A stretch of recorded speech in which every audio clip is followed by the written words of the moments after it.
Okay, you guys, so we're gonna be making Little Caesars cheese bread at home. Very easy to do, so let's come start off making it. To my stand mixer, I have some warm water with some granulated sugar. Mix that up a little bit.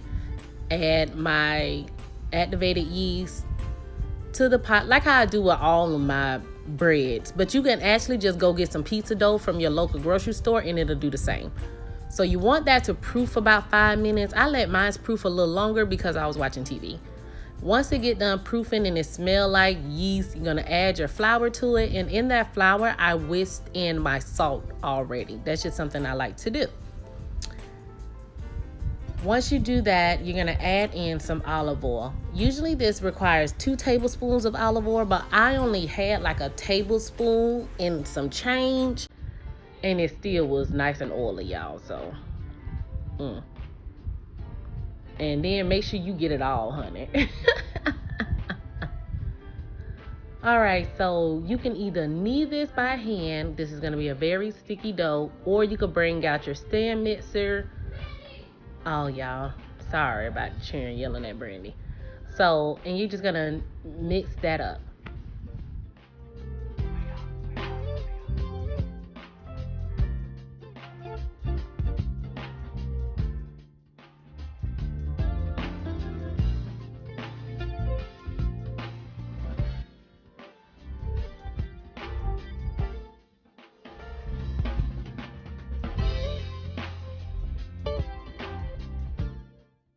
Okay, so this is how your dough is gonna look when it's done. Make sure you get the sides with your rubber spatula. So you wanna wrap it up, put a towel over that too, and just let it rest for about 2 minutes or until it double in size, okay? Once that'll get done resting, you're gonna just see what I'm doing. You get your nonstick spray. You do wanna use a 9x13 pan, but unfortunately I didn't have that. My peoples left it over my sister house for the holidays, so you got to use what you got. And this actually worked out fine. So, and this is just a cookie sheet lined with foil, not that big of a deal.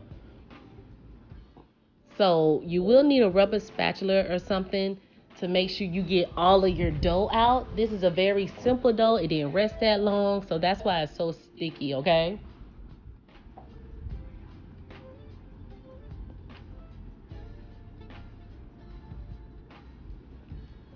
So I did add some flour to my hands as well as to that dough because it is very, very sticky.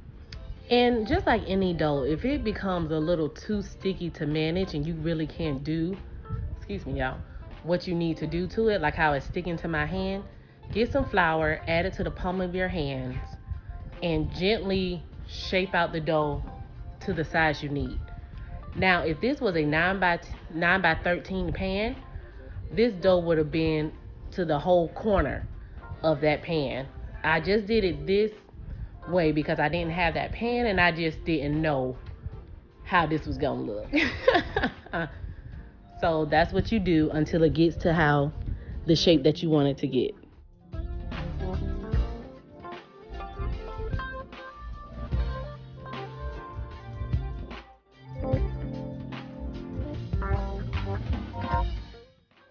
All right, once you get that all shaped the way you need, just like any other dough you're gonna allow it to rest again. Typically, I let it rest with plastic wrap, but I didn't have any, so I used this aluminum foil and let it rest for an additional 20 so minutes or until it kind of doubled in size again. And the reason why I used the foil, because like I said, this dough is hecka sticky that it stuck to the foil. You see that? Like y'all gonna see that you see how it stuck to the foil. So good thing I got some sense and I was like, let me use foil instead of this plastic wrap. But whatever. Now the fun part is coming. You're gonna put your cheese on it. You can use Italian blend cheese. I only had this Mexican style Mexican style cheese, and I wasn't finna go to no store. Cheese is cheese. So since I had the Mexican style blend cheese, I just put that on it and I added like mozzarella cheese. So There you go.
So with this and how I arranged this cheese, because I didn't know how far it's gonna melt down or anything like that, you can actually put your cheese all on the corners where you really don't see this much dough.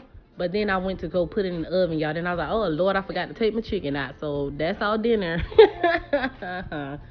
So go ahead and put it in the oven for 400 degrees. And it can go between 13 minutes to 15 minutes, but you definitely want to check on it at the 13-minute mark.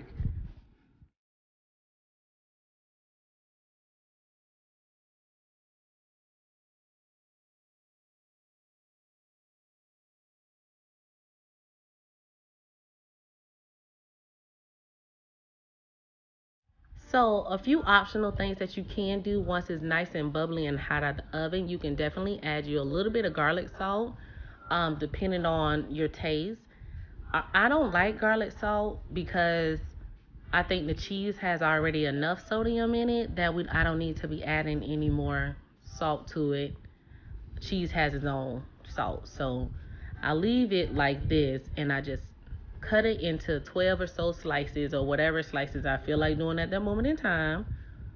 And I serve it to my family immediately.